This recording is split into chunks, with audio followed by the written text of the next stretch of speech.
You're listening to Skeptoid. I'm Brian Dunning from Skeptoid.com. Into the Maelstrom, or not. Today we're going to go in search of a real live sea monster, one that has graced the pages of fiction and nonfiction alike.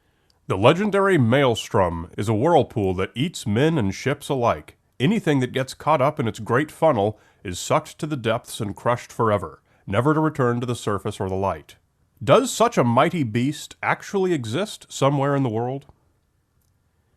The word maelstrom comes from the Dutch for grinding current, and has come to refer to any current-induced whirlpool. There are a lot of them throughout the world, including famous ones that reappear with each tide.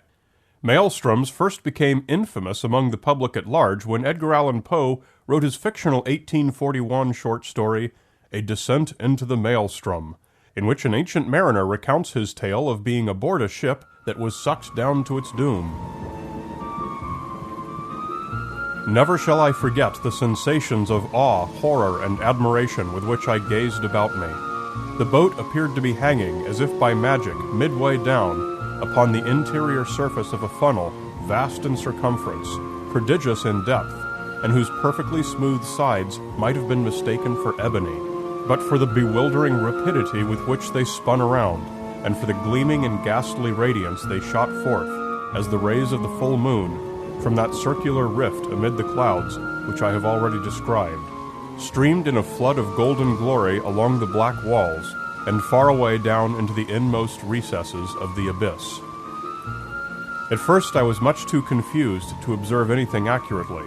The general burst of terrific grandeur was all that I beheld.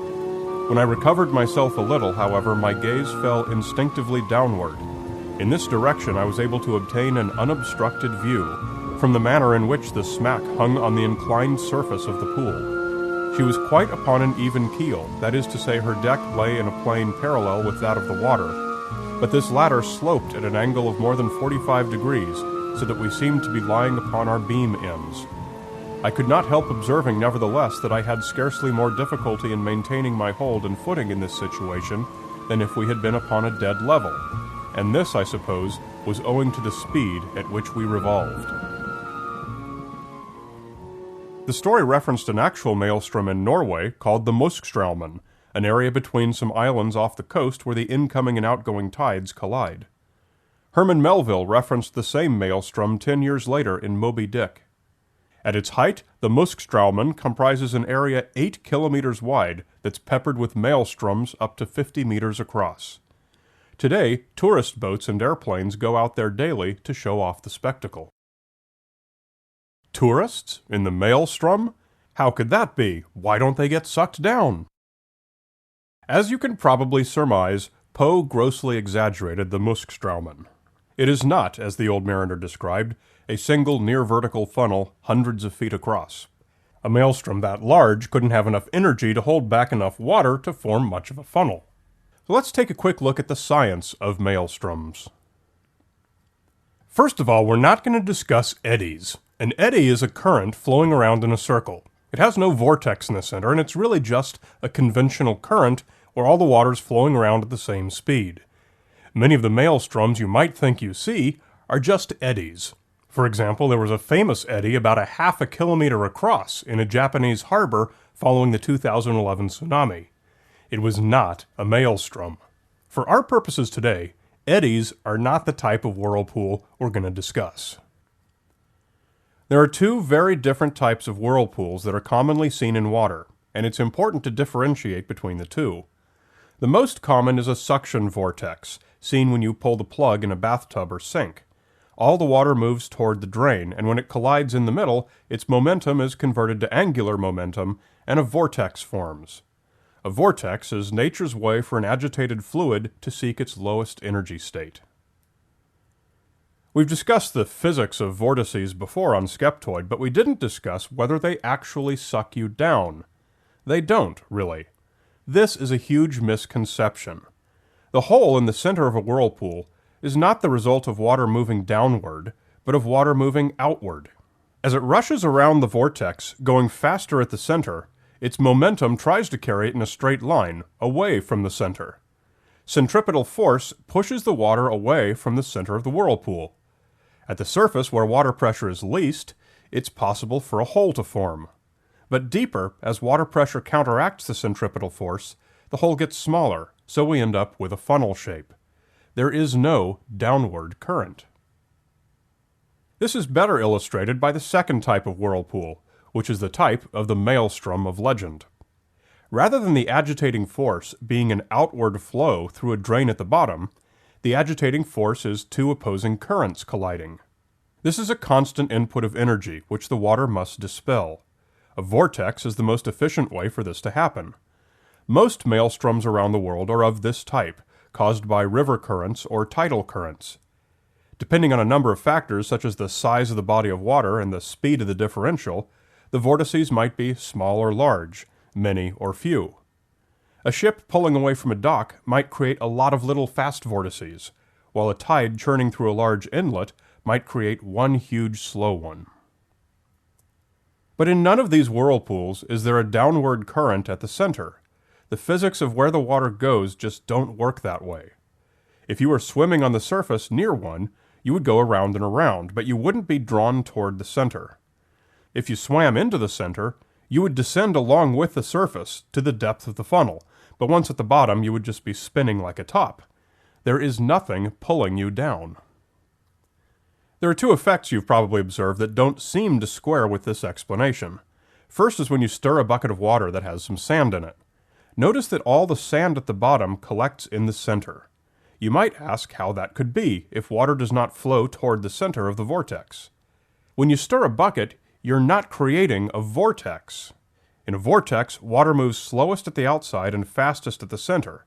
When you stir a bucket, the opposite is true. You're creating a uniformly rotating mass, like a record on a turntable. Fast-moving water at the outside where you're stirring creates turbulence where it moves against the bottom of the bucket, kicking up sand. The sand bounces around in the turbulence and settles at the center, where current and turbulence are the least. The second effect is seen when you stir a cup of tea. All the leaves go toward the center, which suggests that a current is pulling them there. Wrong, there is no current toward the center, which is why the swimmer doesn't get sucked in. Pressure is lowest in the center of the vortex, the eye of the storm, as it were. It's also lowest at the center of a uniformly rotating mass, like the stirred bucket. Anything lighter than water floats toward the center, squeezed out of the high-pressure areas toward the low-pressure center. A lucky few divers have seen thread-like vortices caused by currents stretching all the way from the sea floor to the surface, their visible filaments made of tiny bubbles and other lightweight debris from the water. Poe got another technical detail wrong, and that's the way the ship traveled bow first all the way around the funnel, as if it were sailing forward at high speed.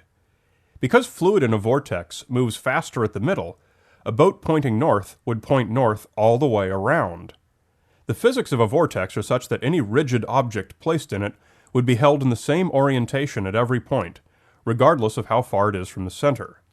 If Poe had known that, he could have sent his ancient mariner on an even more terrifying and sickening tumble into the abyss.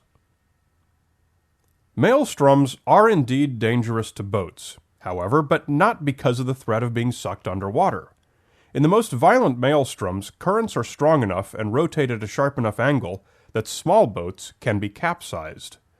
Water's pretty dense and heavy, and exerting that much pressure from different angles on a small boat can easily manhandle the hull in just about any direction. Larger boats can be knocked aside by the sideways current, but maelstroms wide enough to encompass a larger boat are lower energy than the small, sharp ones, so in practice a maelstrom is not likely to give a large boat much more than a thrill ride. Water has so much mass that the gravity easily overcomes any centripetal force in a large maelstrom. The square cube law tells us that as the dimensions of the maelstrom double, the mass cubes. Thus, funnels are biggest in smaller whirlpools and small or non-existent in the largest. Famous maelstroms are found all over the world. The most violent is the Maelstr&ouml, also in Norway, where the tide rushes through a narrow inlet. However, the real danger here is from turbulence caused by the rocks, creating boiling currents that flow up, down, and all around.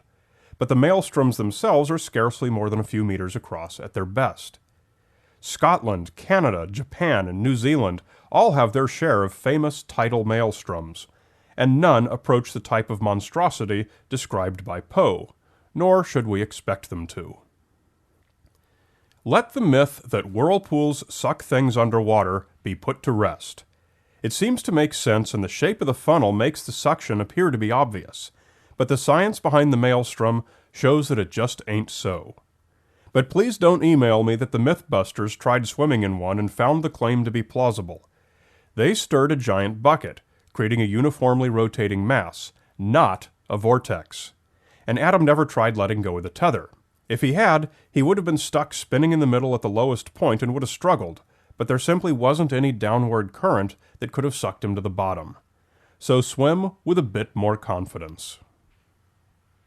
Got a minute? Give Skeptoid 2 and 2. Share an episode with 2 friends, and spend 2 minutes to write a review on iTunes or the website of your choice.